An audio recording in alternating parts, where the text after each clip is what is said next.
"We only kept you for the tax benefits," my mother said, smiling. At my 25th birthday dinner in the middle of a crowded restaurant on a Friday night. 6 words. That's all it took to demolish 25 years of everything I thought I knew. But here's the part my mother didn't know. I had been preparing for this exact moment for 8 months.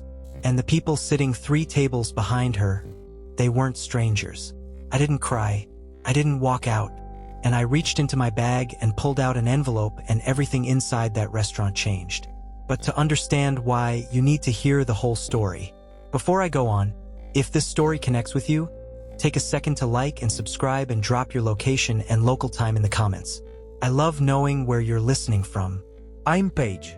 I'm 25. I live in one of those small towns where everybody knows your name and your parents' version of the truth. Now, let me take you back 8 months to the night I found a folder that was never meant for my eyes.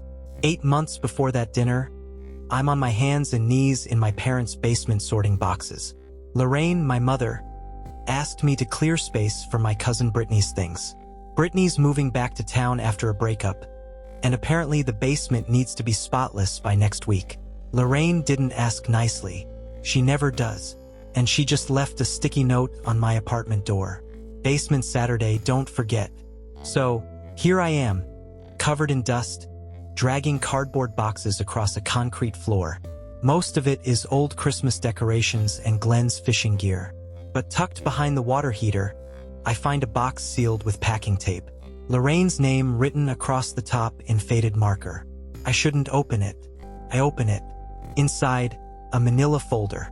And inside that folder, my entire life rearranges itself. An official adoption certificate, a birth certificate I've never seen, the original one with the name Baby Girl Dooner typed in the center. And underneath both of those, a receipt from a tax consultant, a single line highlighted in yellow, adoption tax credit, $5,400. I sit on that cold basement floor for 40 minutes, not crying, just recalculating every memory I have. Every time Lorraine reminded me how lucky I was. Every time Glenn looked away when I asked about baby photos, and every Christmas card that read our greatest blessing in Lorraine's handwriting sent to every neighbor on the block. I pull out my phone and call my best friend Claire. She picks up on the second ring. "What's wrong? I need you to come over." Not to the house, to the parking lot behind the clinic. "Paige, you're scaring me. Just come." I fold the birth certificate, slide it into my jacket pocket, and put Lorraine's box back. Exactly where I found it. But the name Dunbar burns against my ribs the whole drive to the clinic. That name would change everything. But not yet.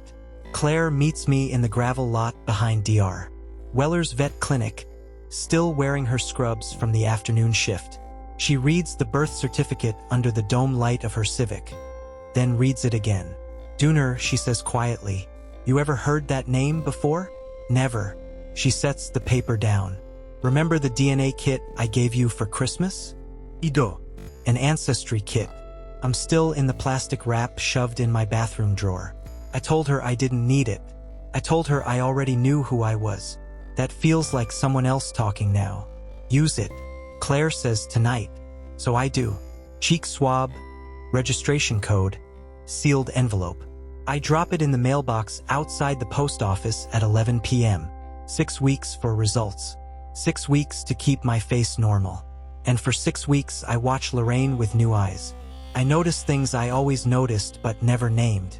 At the way she says, "After everything we've done for you," whenever I ask to borrow the truck.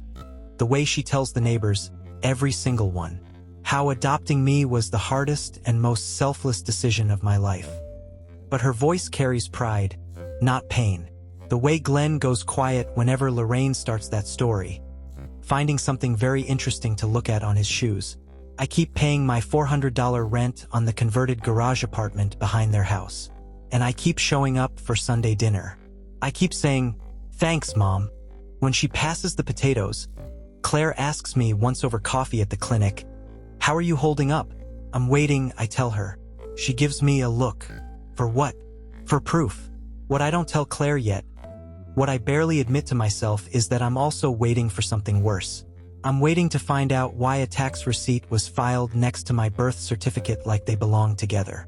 The email arrives on a Tuesday during my lunch break. I'm sitting in my car in the clinic parking lot, eating a granola bar, and scrolling through my phone when the notification slides down. Ancestry close family match found. I stop chewing.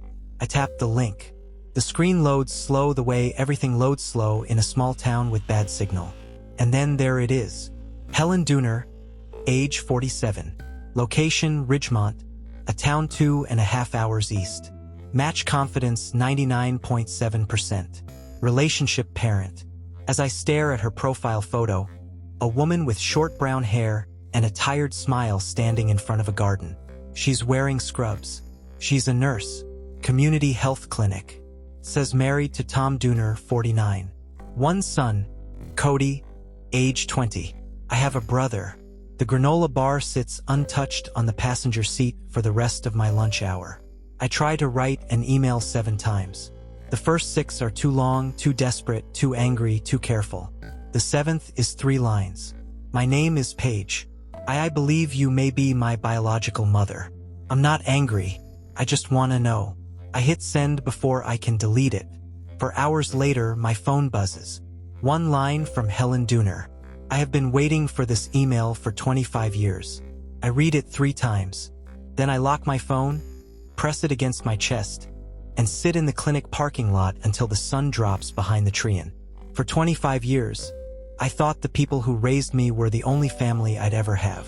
At now, a woman 2.5 hours away is telling me she's been counting the days since she lost me. But Lorraine Mercer doesn't know any of this. Not yet. For 3 months, I live in 2 worlds. On my days off, I drive 2.5 hours to Ridgemont. The first visit, Helen's hands shake so badly, she nearly drops the lasagna dish. Tom shakes my hand at the front door and says, "Welcome home, kid," like he's been rehearsing it all week and still almost can't get it out.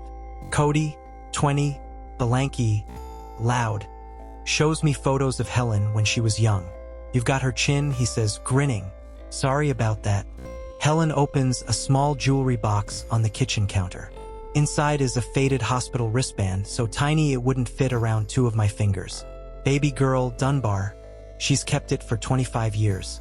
I lit a candle every March 15th. She tells me, eyes wet, every single one. I visit 4 more times over the next 3 months. Each time the drive feels shorter. At a follow-up, I realize she's never asked a follow-up. I realize she's never asked me a follow-up question in my entire life. Not out of respect for my privacy, but because she genuinely doesn't care about the answer. In my apartment at night, I read Helen's letter. She wrote it on hospital stationery, 2 pages front and back. Careful handwriting that gets shakier near the end. She tells me about the night I was born, about the family pressure, about a 22-year-old girl with no money and no one in her corner. I keep the letter in an envelope in my bag. I carry it everywhere. 3 weeks before my birthday, Lorraine does something she hasn't done in 5 years. She offers to take me to dinner. Maggie's place Friday night. Just the 3 of us, she says, though we have something important to discuss. That sweetness in her voice. I've only ever heard it when she wants something. I know exactly what's coming. 2 weeks before my birthday, I come home from work and find a typed note on my kitchen table. No greeting, no dear Paige, just a single paragraph.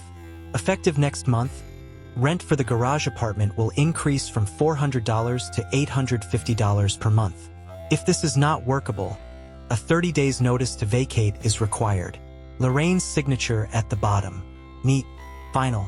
I sit down and do the math on the back of a grocery receipt. $850 for the apartment. $350 for health insurance if I get dropped from the family plan. And something tells me that's next. That's $1,200 a month on a vet technician salary before food, gas, or the student loans I took out for community college. It doesn't work. It's not meant to work. As I walk across the yard to the main house, Glenn is in the kitchen pouring coffee. "Did you see the note?" asked. He doesn't look up. "Your mother has her reasons, Paige. Brittany needs a place. And where do I go?" Glenn stirs his coffee. The spoon clinks against the mug 3 times. He doesn't answer. I stand there for 10 seconds. Then I walk back to my apartment, open my laptop, and search rental listings in Ridgemont. Studios start at $650. One bedrooms around $800. Tight but possible, especially if I transfer to a clinic out there. I don't argue with Glenn. I don't confront Lorraine, not because I can't, because there's a difference between reacting and being ready. And I learned that difference the night I found a tax receipt filed next to my birth certificate. Lorraine wants me dependent. That's her leverage. The cheap rent, the insurance, the documents she's held in a locked box my entire life. But leverage only works when the other person has no options. I'm building options. The next morning, I sit in the clinic break room and call the insurance company. If my parents remove me from their family plan before I turn 26, I ask, what are my options? The representative is polite, efficient. They can remove you at any time. You'd have a 60-day qualifying event window to enroll in a marketplace plan. What's the cheapest plan in my area? She types, E for a single 25-year-old in a rural zone. Roughly $300 to $400 per month. High deductible. I write the number on a napkin. $350. I can swing $350 if I cut everything else to the bone. That afternoon, Claire finds me reorganizing the medication closet. Something I only do when I'm trying not to think. Why don't you just confront them now? She asks. Tell them, Tell them it's over. I close the cabinet door carefully, because if I confront them before I'm ready, I lose everything at once. Housing, insurance, and the truth about who I am. I need all three handled before I say a word. Claire is quiet for a moment. Then you're not waiting because you're scared, are you? No, I'm waiting because I want to be ready. Not angry, not desperate. Ready. That night, I call Helen. I tell her about the rent increase, about the insurance. With us as long as you need. Tom's already with us as long as you need. Tom's already clearing out the guest room. I'll pay rent. I say, Paige, I'm not going from one dependency to another. Helen, let me pay my way. She's quiet for 3 seconds. You sound exactly like me at 22. Stubborn as hell. I almost laugh. Almost. For days before my birthday, Buzz Lorraine knocks on my apartment door. She's smiling. Not her real smile. The one she saves for church potlucks and parent-teacher nights she hasn't attended in years. The performance smile. Paige, honey, Dad and I want to take you to dinner for your birthday. Maggie's place Friday night. Just the three of us. She tilts her head. We have something important to discuss. It'll be nice. I search her face. The sweetness is layered on thick.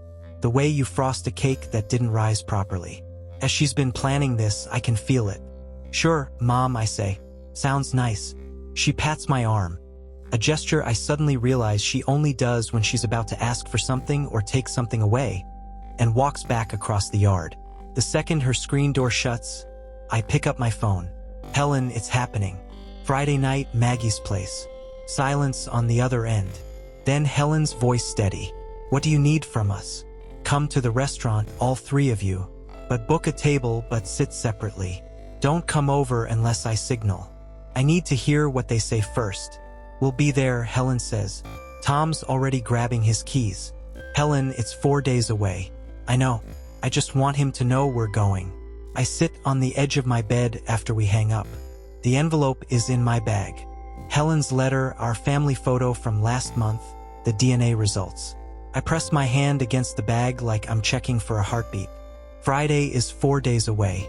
I have 4 days to hold my breath, keep my face normal, and wait for my own mother to tell me I'm disposable. In a room full of people who believe she's a saint. Friday night, Maggie's place. The restaurant smells like cornbread and cedar. Warm light, oak paneled walls. A George Strait song on low through ceiling speakers. Every table is full or filling. This is the only sit-down restaurant in a town of 4,000, and Friday night is sacred here. I arrive 10 minutes early. My hands are steady. My breathing is not. I scan the room. In the far corner near the window, Helen in a blue blouse. Tom beside her in a flannel button-down. Cody hunched over his phone. Helen ses me. A tiny nod. Barely a dip of her chin. That's all. That's enough. I sit at a table in the center of the room. Maggie herself, 63, silver-haired, built like a woman who's been carrying cast iron skillets since before I was born. Waves from behind the register. Happy birthday, his sweetheart, she calls out. I wave back. Underneath the table, my right hand closes around the envelope in my bag. Glenn and Lorraine arrive together. Lorraine is wearing a red dress, something she reserves for Easter and the county fair pageant. Her lipstick matches. She's dressed for a celebration. Glenn wears a button-down shirt with the top button fastened, which he only does when he's uncomfortable. Lorraine slides into the booth across from me. Don't you look pretty tonight? 25. Can you believe it? She orders a glass of wine. Glenn orders water. I order nothing. Small talk. Lorraine asks about the clinic. I answer. She doesn't listen. Her eyes keep flicking to her purse. To Glenn, back to me. She's running a script in her head, and the small talk is just the opening credits. 2 tables to our right, Pastor Jim Hadley and his wife settle in with menus. Lorraine notices them. A way to say this. Glenn is looking at his way to say this. Glenn is looking at his plate like there's a script written on the mashed potatoes. Lorraine folds her hands on the table, practiced, almost pastoral. You're adopted, she says. We took you in when you were 3 days old. I don't react. Not because I'm acting. That's because I've already lived through this moment 8 months ago on a basement floor. Lorraine reads my silence as shock. She keeps going. We kept you because honestly the tax situation made it work for us. The credits, the deductions, it helped us get through some very rough years. She pauses, a small closed-mouth smile. But now you're 25. The benefits ended, and frankly, Paige, we've done our part. The words hang in the air like smoke. At the next table, as a woman's fork stops halfway to her mouth, Glenn clears his throat. We've consulted a lawyer about formalizing the separation legally. You have 30 days to move out of the apartment, Lorraine adds, reaching into her purse. She pulls out a folded sheet of paper, the same clinical tone as the rent notice. Brittany needs it. She slides the paper across the table. I don't look at it. I look at Lorraine straight into her eyes, and I hold that gaze for 5 full seconds, long enough that she shifts in her seat. Is that all? I say. The words come out quieter than I expected. Not hurt, not angry, just clear. Lorraine blinks. The smile falters. She wasn't expecting that. She was expecting tears. Maybe begging. Something she could manage. Something she could pat on the head and walk away from feeling righteous. What do you mean? Is that all? She says. I don't answer. Not yet. That's because the next thing I say will change everything in this room. And I need her to feel the silence first. Lorraine doesn't like silence. She never has. Silence is a space she can't control. And Lorraine Mercer needs to control every room she enters. I know this is hard, she says, leaning forward. But it's better you hear it from us than find out some other way. How generous of you, I say. Her jaw tightens. Don't get sarcastic with me. We raised you. We fed you. Oh, we gave you a roof for $5,400 a year. The number lands. Lorraine's hand twitches against the table. She didn't expect me to know that figure. Glenn quietly. This doesn't have to be ugly. Paige. Then why did you bring paperwork to a birthday dinner? He doesn't have an answer for that. Lorraine reaches for her purse again, pulls out a pen, and sets it beside the folded paper. Sign this tonight, she says, and we'll give you the full 30 days. If you don't, it's 2 weeks. Her voice is louder than she intends. 2 tables over, Pastor Jim sets down his fork. At the corner booth, Maggie pauses with a coffee pot in her hand, her eyes moving between Lorraine and me. I look at the pen, then at the paper, then at Lorraine. I'm not signing anything at a dinner table, Lorraine. The name lands harder than the number did. Not Mom. Lorraine. First time in 25 years. Lorraine's mouth opens, closes, her nostrils flare. And for Pastor Jim, 2 tables over, has stopped pretending not to listen. As I rest my fingertips on the envelope and wait, because what's inside this envelope is going to dismantle every story Lorraine Mercer has ever told about herself. And I want her to feel it coming before it arrives. Lorraine can't stand the silence. She never could. Answer me, Paige. What is in that envelope? I say nothing. My fingers rest on it, waiting. And that's when Lorraine makes the mistake I knew she'd make. Because when Lorraine can't control a conversation, why you away like yesterday's trash? At least you away like yesterday's trash. At least we took you in. At least we gave you something. The table next to us goes silent. I hear a fork hit a plate. Not set down, dropped. Pastor Jim turns fully in his chair. Maggie behind the register puts down the coffee pot. Glenn reaches for Lorraine's arm. Lorraine, maybe. No. She shakes him off. She needs to hear this. Nobody else wanted you, Paige. She leans in, her voice carrying in that way it does when she's forgotten there are walls. Nobody. I feel the heat rise from my chest to my jaw. Not shame, something older and sharper. Something that has been building for 8 months, waiting for exactly this line to be crossed. Because I've met Helen Dooner. I've sat at her kitchen table. I've read her letter. The one where